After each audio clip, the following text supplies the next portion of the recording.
नमस्कार मैत्रिणी, चला तर आज आहे ना आपण वजरी पाव कसा बनवायचं ते बघूया। तर मी ही वजरी आहे ना छानपैकी स्वच्छ आहे ना कटिंग करून घेतलेले आहे आणि स्वच्छ धुवून घेतलेले आहे।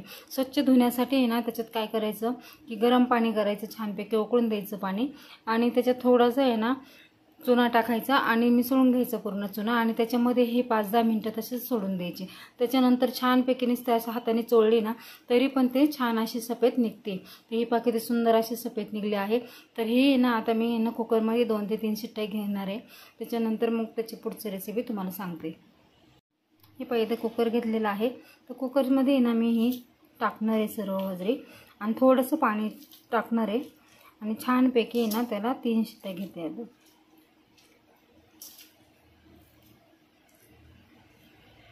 हे पहा मैत्रिणी, 3 शिट्ट्या घेतलेल्या आहे मी। छानपैकी वजरी आपली शिजलेली आहे। तर आणि त्याच्यासाठी ना इथे मी कांदा कटिंग करून घेतलेला आहे आणि इथे टमाटा पण कटिंग करून घेतलेला आहे। तर आता मी इथे आहे ना कढई ठेवलेली आहे। तर आपण कांदा आणि हे टमाटे छानपैकी परतून घ्यायचे आहे। इथे पाहू शकता आपण कांदा परतायला टाकलेला आहे। तर कांदा लवकर परतण्यासाठी ना थोडंसं हळद आणि चवीनुसार मीठ आपण त्याच्यात वापरायचं आहे। इथे मी हळद टाकलेली आहे, चवीनुसार मीठ। त्याने काय होतं कांदा लवकर परतला जातो। छानपैकी मस्त असा सोनेरी होईपर्यंत कांदा परतून घ्यायचा आहे।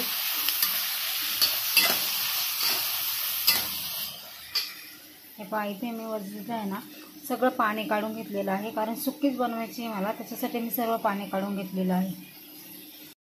हे पहा मैत्रिणींनी त्याच्यात छानपैकी असा कांदा परतले, त्याच्यात मी टमाटा पण टाकून छानपैकी परतून घेतलेलं आहे। कोथिंबीर टाकलेली आहे। तर पाहू शकता असं छानपैकी सुंदर आहे ना अशी ग्रेव्ही टाईप झालं ना की मग त्याच्यात आहे ना आपण ना हा घरगुती मसाला आहे माझा मालवणी, तर मी हा 2 चमचे टाकणार आहे।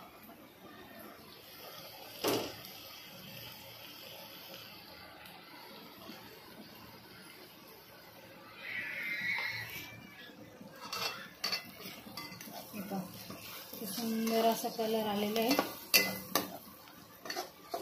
थोडंसं आहे ना लाल तिखट टाकणार आहे मी याच्यामध्ये अजून।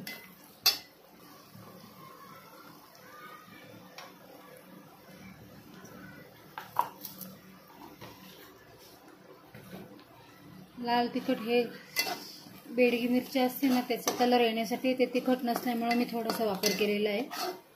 तुम्ही नाही टाकला तरी चालेल।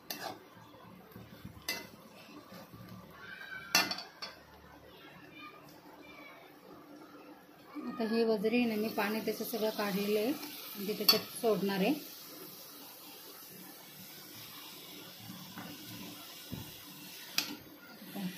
वजरी ना धुताना ना नेहमी गरम पाण्याचा वापर करायचा, म्हणजे ना त्याचा जो उग्र वास आहे ना तो नाहीसा होतो।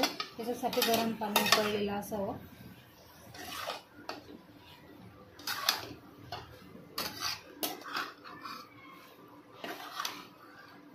छान ते कुटून घ्यायचं।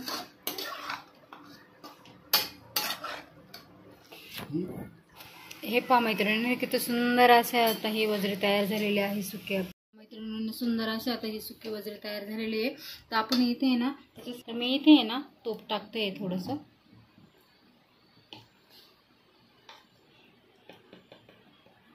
त्याच्यात थोडंसं लाल तिखट टाकायचं आहे।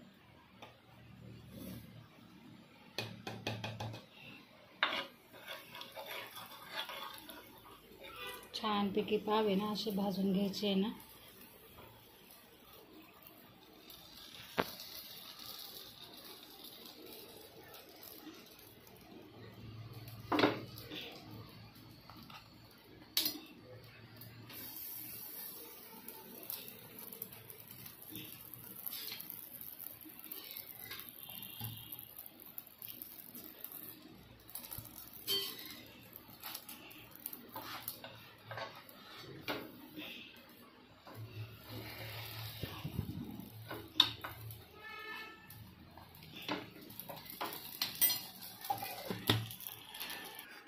हे पहा मैत्रिणी अशी सुंदर अशी वजरी पाव आपण तयार करायचं आणि मस्तपैकी त्याच्यावर ताव मारायचा। आवडल्यास तर नक्की करून बघा, लाईक करा, शेअर करा, कमेंट करा आणि नक्की केल्यानंतर कमेंट करायला विसरू नका। बाय।